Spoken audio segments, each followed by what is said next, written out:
हाँ प्रिय बच्चों, ये सन 2023 और सेट हमारा नंबर है 324AX। परीक्षा में आए हुए प्रश्न हैं, आप इनको देखेंगे। प्रश्न रिपीट होते रहते हैं, देखेंगे। ये क्वेश्चन नंबर इम्पोर्टेंट हमने क्वेश्चन आपको देखे, उसमें से छांट लिए, तो आप ये देखेंगे। इसकी फिर आप अलग बनाते जाएंगे और लिखते चलेंगे इनको, और अध्ययन भी करते रहेंगे इसका। ये क्वेश्चन बार बार रिपीट होके आते हैं, कंपटीशन में भी आते हैं ये। तो क्या है, d2y/dx square equal y plus dy/dx पे पावर 1/3 की घात ज्ञात करो। तो कैसे घात ज्ञात करते हैं, पहले हम पूरी की पूरी संख्या उतारते हैं। d2y/dx square equal y plus dy/dx उस पूरे पे पावर 1/3, इसकी हमें घात ज्ञात करनी है। तो पहले यहाँ जो बट्टे में घात दिखाई दे रही है इसे हम हटाते हैं। इसे अभी दो कोटि का तो अवकलन है ये, लेकिन घात नहीं है। ये घात हम हटाएंगे तो ये उल्टी होके यहाँ आ जाती है, इधर उल्टी होती है तो यहाँ आ जाती है। तो क्या होगा, d2y/dx स्क्वायर, उस पर पावर उल्टी हो जाएगी, यहाँ 1/3 है तो यहाँ 3/1 हो जाएगी। यहाँ y प्लस dy/dx, उस पर अब तो घात रही नहीं। तो कहीं भी घात अगर निकालनी हो तो अपोन में जो दिखाई दे रही है उससे हम हटा के इस पे ऐसे कर देते हैं। 1 का डिवाइडेशन 3 में कर दो तो 3 आ गया। ये आ गया d2y/dx स्क्वायर, और ऊपर पावर आ गई 3 बराबर y प्लस dy/dx हो गया। तो क्या करना है, दो कोटे हैं और घात 3 हो गई, क्योंकि ये एक बार अवकलन तो एक कोट, दो बार अवकलन 2 कोट हो गई, और इसकी ये पावर लगी हुई है, घात 3 हो गई। तो कोट 2 घात 3, लेकिन यहाँ केवल घात पूछी है, कोट नहीं पूछी। लिख देंगे इसलिए घात इक्वल 3, यह आपका आंसर आ गया। ऐसे हम इसे कर लेते हैं, और आप अच्छी तरह सीखते रहो और वीडियो को 1-2 बार अपना देख लो, और हम ये आंसर पेपर आपको कराते चलेंगे। तो क्या करना है, अब हम दूसरा क्वेश्चन देखने जा रहे हैं। दूसरा क्वेश्चन देख रहे हैं, देखेंगे। हाँ देखेंगे। अब अगला देखते हैं पॉइंट, क्वेश्चन 2 देखते हैं। वो हम वैसे अलग से छांट लिए, पेपर में क्वेश्चन 2 नहीं है, ये छांट लिए हमने। वो इंटीग्रल cos स्क्वायर x का मान ज्ञात करो कितना होगा। ये कभी भी cos स्क्वायर साइन स्क्वायर वगैरह के मान नहीं होते, क्योंकि इंटीग्रल में केवल एक तो सेक स्क्वायर का समाकलन होता है, ये क्या होता है, tan x होता है, और एक इंटीग्रल में हमारा कोसेक स्क्वायर x का समाकलन होता है इंटू dx, ये माइनस के cot x होता है। और प्लस c करना चाहो तो c कर सकते हो, कोई बात नहीं है। ये तो केवल वर्ग वालों के केवल 2 लोगों के ही समाकलन होते हैं। अब रह गए 4, तो उनके नहीं समाकलन होते। तो इसका एक सूत्र होता है। क्या सूत्र होता है, cos 2x का एक सूत्र होता है, ये होता है 2 cos स्क्वायर x माइनस 1।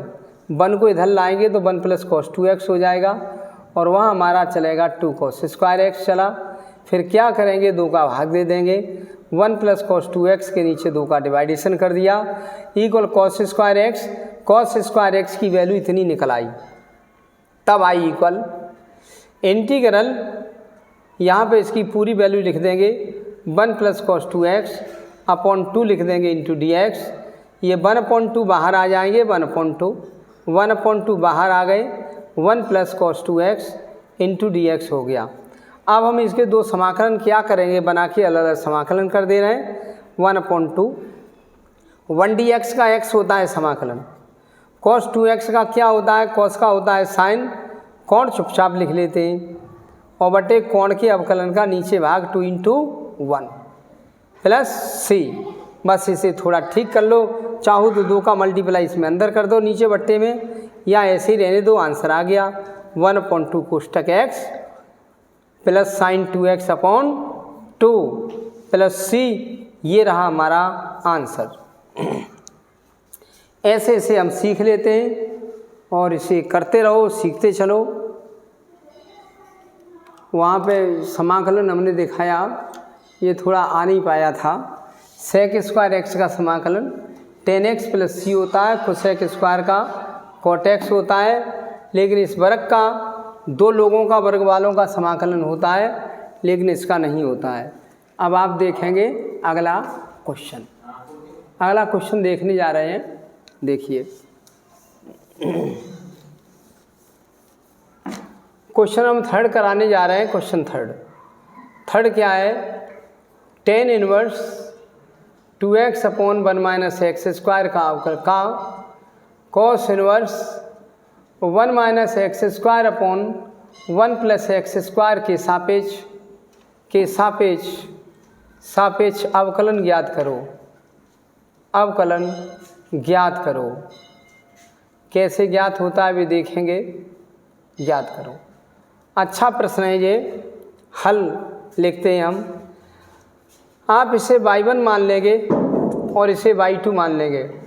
इसे y1 मान लेंगे, माना y1 बराबर tan inverse 2x upon 1 minus x square. हम x के स्थान पर tan लगा देंगे, tan, क्योंकि उससे हमें एक सूत्र प्राप्त हो जाएगा।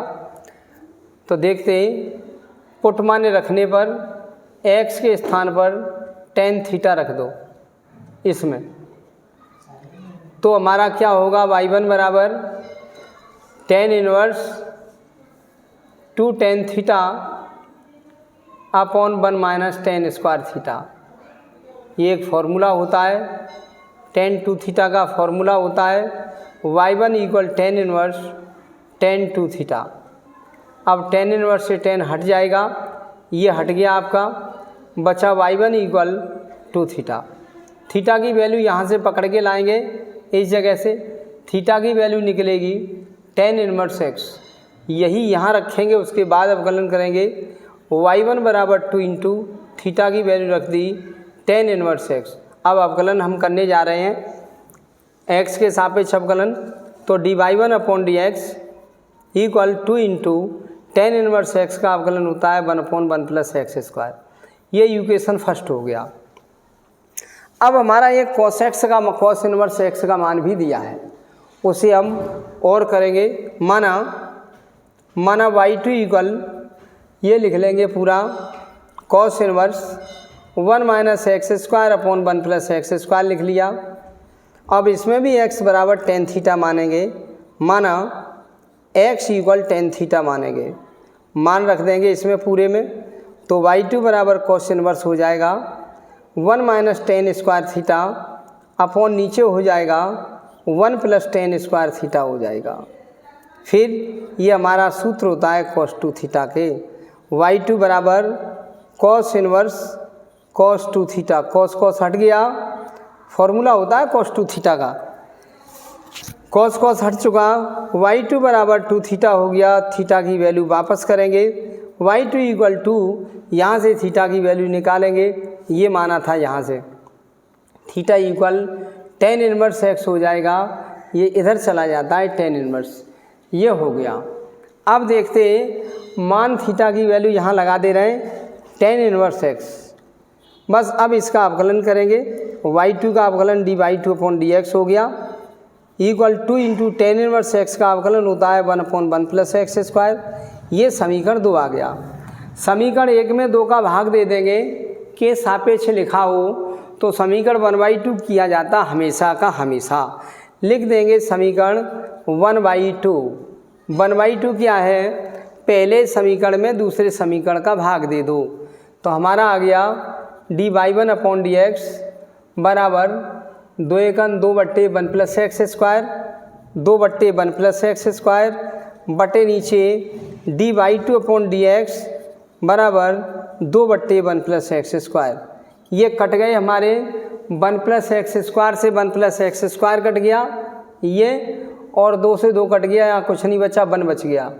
dx से dx कट गया, आ गया dy1 upon dx dy2 equal 1।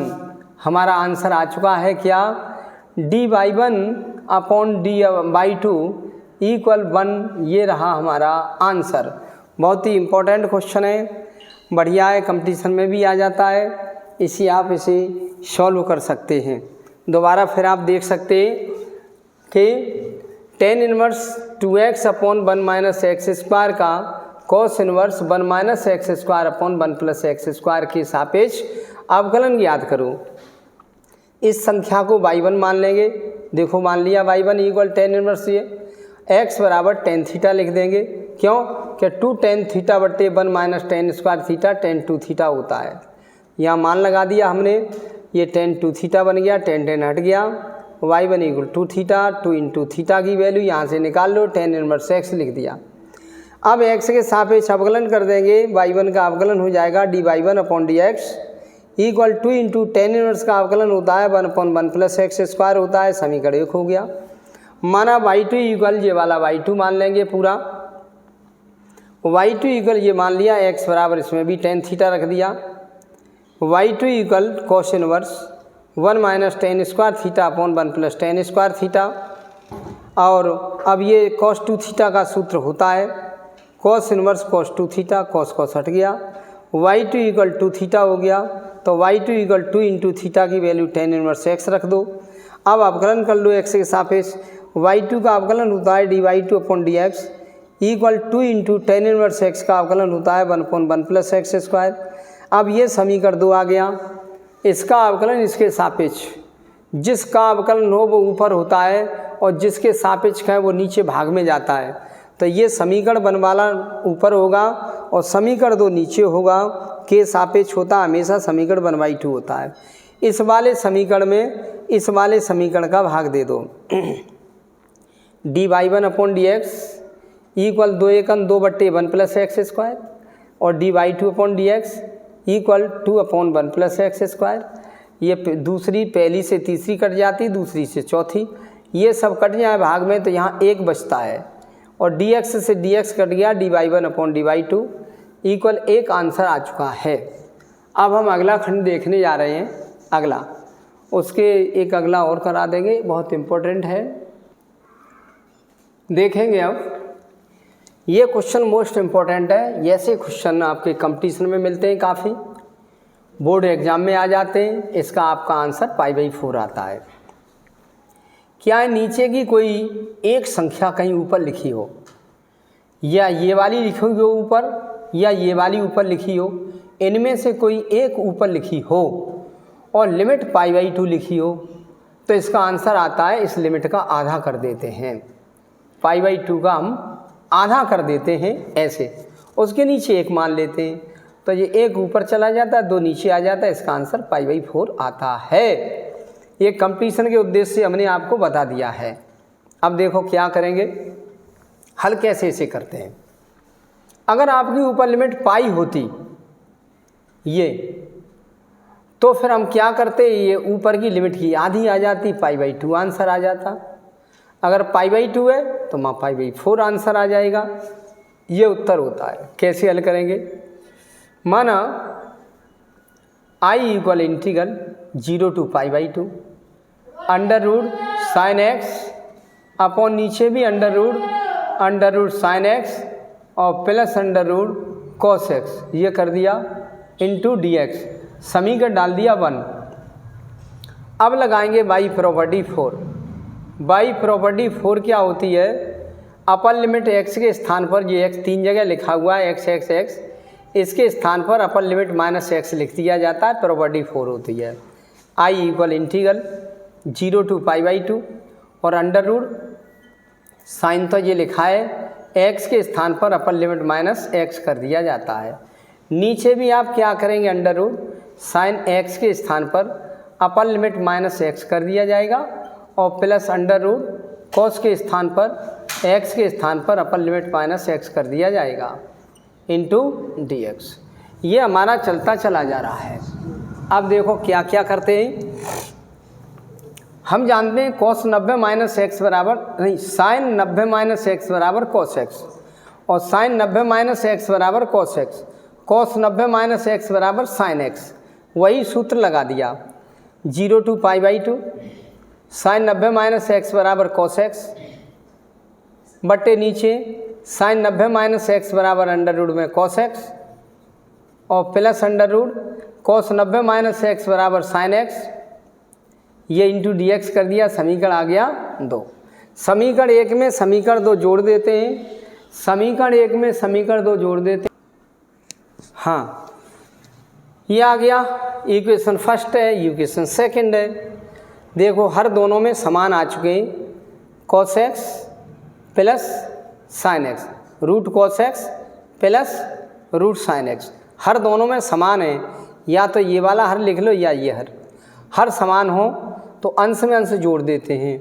इस संख्या में ये जोड़ेंगे, लिखेंगे समीकरण 1 + 2, i को जोड़ देंगे i में 2i, कोई एक इंटीग्रल लगा देंगे ये वाला या ये वाला 0 से लेके π/2, और हम जोड़ेंगे इसमें ये, तो कोई एक हर लिख लेंगे, ये वाला लिखेंगे हर या ये वाला, और अंश को अंश में जोड़ दिया जाता है। हर को हर में कभी नहीं जोड़ा जाता, हर दोनों का एक बार लिख दिया जाता है नीचे, √sin x और प्लस रूट cos x, ये वाला कोई आप एक हर लिख लो, ये वाला हर लिख लो या ये वाला हर लिख लो, हर दोनों समान है, थोड़े उल्टे लिखें तो अंश में अंश जुड़ जाता है। क्या है, sin x में रूट sin x में जुड़ जाएगा रूट cos x, जुड़ गया इंटू dx, कट करके 1 आ गया तो 2i = 0 to π/2, ये 1dx हो गया। 1dx का आप समाकलन जानते हैं बहुत अच्छी तरह से, x होता है लिमिट लगेगी 0 से लेके π/2, तो 2i = पहले अपर लिमिट लगा देते हैं इसके स्थान पर π/2 और माइनस लोअर लिमिट लगा देते हैं यहाँ पर, तो इसका मतलब कुछ नहीं, 2 का भाग दे दो, i = आ गया आपका π/4। ऐसे प्रश्नों का आंसर π/4 ही आता है। ये हो गया हमारा आंसर। अब अगला हम क्वेश्चन देखने जा रहे हैं। हाँ, अब देखेंगे इसे, i = 0 से लेके x sin x / 1 + x cos² x × dx। ये क्वेश्चन आपका बहुत ही इम्पोर्टेंट क्वेश्चन है। जितने भी आज हमने कराए अभी इसमें वीडियो में, उसमें सबसे अधिक यही मोस्ट इम्पोर्टेंट क्वेश्चन है। तो ये समीकरण हम 1 डाल देते हैं। अगर अंश में कहीं इनटू में x दिखाई दे रही हो तो इस x को पहले ख़त्म किया जाता है, सो भी बाई प्रॉपर्टी 4 लगा के लिखेंगे बाई प्रॉपर्टी 4। तो i = 0 to x के स्थान पर अपर लिमिट -x रख देंगे, upper limit -x into sine x के स्थान पर अपर लिमिट -x रख देंगे, बटे नीचे आ गए 1 + cos² x के स्थान पर अपर लिमिट -x रख देंगे इंटू dx, ये हो गया। अब साइन हम इस टुकड़े का मान हम अलग बताते हैं क्या है।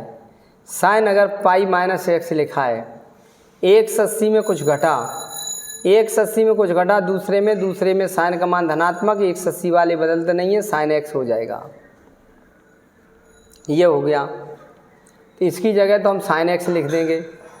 और एक बात ये बता दें, cos² π-x, cos² π-x क्या होता है। तो पहले ये वर्ग है, ये वर्ग हम बाहर करते हैं, ये वाला वर्ग बाहर कर दिया। cos 180 में कुछ घटा, 180 में कुछ घटा, दूसरे में cos का मान नेगेटिव और 180 वाले बदलते नहीं है, cos x हो जाएगा, सो भी नेगेटिव आएगा। 180 में कुछ घटा, दूसरे में cos का मान नेगेटिव होता है और 180 वाले बदलते नहीं है, cos x आ जाएगा, उसका वर्ग। ऋण का वर्ग प्लस धन होता है, cos² x हो जाएगा, ये हो जाएगा। तो इसमें लगाएंगे cos² π-x होता है cos² x, और साइन 180 - x होता है sin x। तो बस यही मान हम लगा देंगे, यहाँ पर cos² x लगा देंगे, ये sin x लगा देंगे, ये दिखा दिया हमने, डायरेक्ट लगा दो। i = 0 to और ये π-x लिखेंगे और ये sin x हो जाएगा, और नीचे हमारा 1 + ये cos² x हो जाएगा। अब हम क्या करेंगे, इसके 2 समाकलन बनाने जा रहे हैं। i = 0 to एक तो पाई वाला बना देंगे, साइन का गुणा यहाँ कर दो तो पाई sin x अपॉन नीचे हम आ चुके 1 + cos² x into dx, minus x के साथ साइन का गुणा कर देंगे 0 to x sign x upon 1 plus cos square x, ये कर दिया। हमारे ये दो समाकलन बन चुके हैं, दो समाकलन बन चुके। अब इसे पुनः से आई बन गया, ये देखो बिल्कुल आई है, सेम आई, बिल्कुल सेम है इतना, देखो ये आई बन गया। तो आई इक्वल, ये पाई हम बाहर ले लेंगे, integral 0 to pi sine x upon नीचे 1 plus cos square x into d x, minus ये आई बन गया, आई को इधर लाएंगे, इसमें जुड़ जाएगा आई ला करके 2i हो जाएगा, बराबर पाई इंटीग्रल 0 टू पाई, ये ऐसे ही लिख देंगे sign x upon 1 plus cos square x लिख देंगे इंटू डी एक्स। अब इसको हम हल करेंगे, अगर हम कॉस एक्स को टी मान लें तो ऊपर का कट जाएगा, मान लेंगे यहाँ कॉस एक्स को टी, माना कॉस एक्स बराबर टी मान लिया, कॉस का अवकलन होता है माइनस के साइन एक्स और टी का अवकलन होता है डी टी बटे डी एक्स। यहाँ तिरछा गुणा करके डी एक्स की वैल्यू निकाल लो, तो डी एक्स की वैल्यू निकली डी टी बटे नीचे माइनस के sine x, D T upon minus के साइन एक्स नीचे बन गई। अब यहाँ फॉर लिमिट चेंज करेंगे, फॉर लिमिट कैसे चेंज होती है, अपर वाली लिमिट देखते हैं, ऊपर वाली ये कॉस हम पाई लिख देंगे, इस जगह पे पाई ये वाली लिख देंगे, cos pi equal T cos 180 का मान रेडियक होता है, अपर लिमिट -1 आ गई। लोअर लिमिट देखेंगे 0 रख देंगे इसकी जगह, कॉस 0 बराबर टी, कॉस 0 का मान 1 होता है तो लोअर लिमिट 1 हो गई। अब नया हम बन गया समाकलन, तब आई इक्वल लिमिट बन गई 1 से लेके -1, लिमिट हो चुकी हमारा, इधर तो 2i चल रहा था, 2i इक्वल इंटीग्रल यहाँ पाई और चल रहा था पाई, इंटीग्रल लिमिट बन गई 1 से लेके -1, और ये साइन एक्स एसआई छोड़ दो, और माना था वहाँ पर हमने 1 प्लस कॉस एक्स के स्थान पर टी लिख दिया, टी का वर्ग, और डी एक्स की वैल्यू पूरी की पूरी ये वाली फिट कर दी, डी टी अपॉन नीचे माइनस के साइन एक्स, साइन एक्स से साइन एक्स कट गया, ये माइनस हमारा बाहर आ जाएगा, 2i इक्वल इंटीग्रल माइनस बाहर आ जाएगा, माइनस पाई बाहर आ गया 1 से लेके -1, 1 upon 1 plus T square into D T. अब इसका tan इनवर्स टी होता है समाकलन, इसका tan इनवर्स टी, तो 2i इक्वल माइनस पाई, इसका समाकलन tan इनवर्स टी हो गया। फिर हम लिमिट लगा देंगे 1 से लेके -1, ये लिमिट लगा दी। अब अपर लिमिट लगा दो और लोअर लिमिट लगा दो, आपका आंसर हो जाएगा। अब देखो हम अपर लिमिट लगाने जा रहे हैं, कैसे अपर लिमिट लगेगी लोअर लिमिट लगेगी वो देखिए।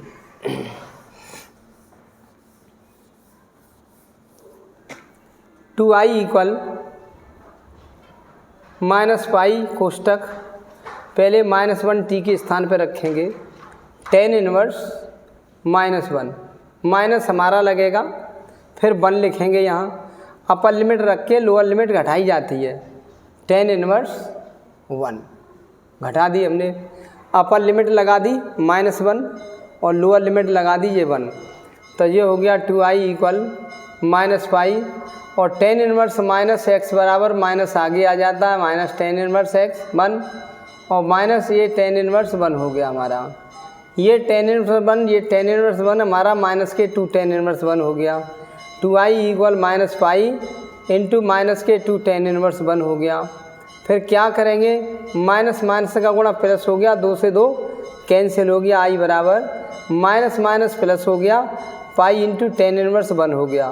tan इनवर्स 1 देखेंगे 45 अंश पे होता है, i equal pi into tan inverse 1 का मान 45 होता है, या न करो 45 तो tan इनवर्स 10 पाई/4 होता है, tan हटा दो तो ये आ गया i इक्वल पाई इंटू पाई/4, ये हो गया, गुणा कर लो, पाई का पाई में गुणा pi square, i equal pi square upon 4, ये हमारा आंसर आ गया। ये क्वेश्चन बहुत इम्पोर्टेंट क्वेश्चन है, ये पहले यूपी बोर्ड में हिंदी मीडियम तो आपका जो किताब चलती थी पहले, ये एनसीईआरटी नहीं चलती थी, तब आपका ये क्वेश्चन बहुत अधिक आता था, इसलिए इस क्वेश्चन को याद कर लो। रट लो, समझ में नहीं आए तो कमेंट करके हमें पूछ लो, वीडियो को लाइक और कर दिया करो। ओके।